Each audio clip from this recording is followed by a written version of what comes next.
بسم اللہ الرحمن الرحیم۔ السلام علیکم۔ آپ کے اپنے چینل پیسفل پاتھ میں آپ سب کو خوش آمدید کہتی ہوں۔ امید کرتی ہوں کہ آپ خیریت سے ہوں گے۔ چینل کو سبسکرائب نہیں کیا تو فوراً سے کر لیں اور بیل آئیکن کو لازمی دبائیں تاکہ میری ویڈیوز آپ تک پہنچ سکیں اور آپ کی رہنمائی ہو سکے۔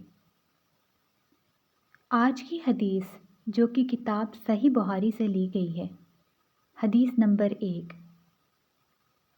حضور اکرم صلی اللہ علیہ وآلہ وسلم کا ارشاد ہے، تمام اعمال کا دار و مدار نیت پر ہے اور ہر عمل کا نتیجہ ہر انسان کو اس کی نیت کے مطابق ملے گا۔ بس جس کی ہجرت ترک وطن دولت دنیا حاصل کرنے کے لیے ہو یا کسی عورت سے شادی کی غرض ہو، بس اس کی ہجرت انہی چیزوں کے لیے ہوگی جن کے حاصل کرنے کی نیت سے اس نے ہجرت کی ہے۔ یہ تھی آج کی حدیث مبارکہ۔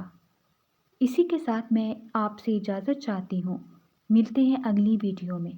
تب تک کے لیے اللہ حافظ۔